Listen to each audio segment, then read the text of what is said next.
ഊബറിൽ വരുമാനം എളുപ്പമാക്കുന്നതിനെക്കുറിച്ച് നിങ്ങൾ കേട്ടിട്ടുണ്ടോ? ഉണ്ട്, തീർച്ചയായും. പക്ഷെ മുമ്പും ഇപ്പോഴും തമ്മിലുള്ള വ്യത്യാസം എന്താണ്? കുറച്ചുകൂടി വ്യക്തമായി വിശദീകരിക്കാമോ? ഊബറിനൊപ്പം ജോലി ചെയ്യുമ്പോൾ ഏറ്റവും പ്രധാനം നമ്മുടെ വരുമാനത്തെക്കുറിച്ച് എളുപ്പത്തിൽ മനസ്സിലാക്കുക എന്നതാണ്. ഇതുവരെ നമ്മളുടെ ട്രിപ്പ് രസീത് ഇതുപോലെയായിരുന്നു.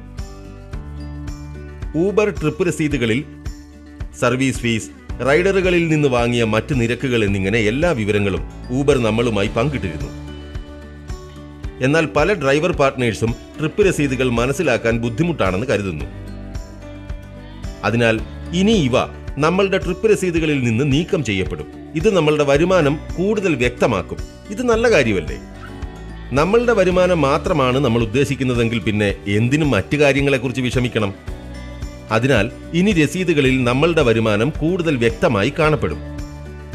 നമ്മളിപ്പോൾ 2 രസീതുകളും ഒരുമിച്ച് നോക്കുകയാണെങ്കിൽ പഴയ രസീതുകളിൽ കാണപ്പെടുന്ന സേവന നിരക്കുകളും റൈഡറിൽ നിന്ന് വാങ്ങുന്ന മറ്റ് നിരക്കുകളും കാണില്ല.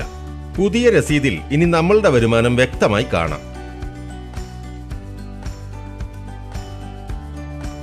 വാ, ഇത് വളരെ ആകർഷണീയമാണ്. ഇനി രസീതിൽ നമ്മുടെ വരുമാനം ശരിയായി കാണാം.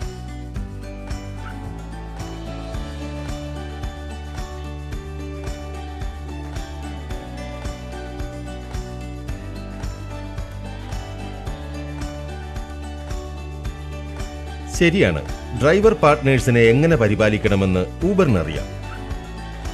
ശരി, ട്രിപ്പ് വന്നു, ഞാൻ പോവുകയാണ്. സുരക്ഷിതരായിരിക്കൂ, ഊബറിൽ സഞ്ചരിക്കൂ.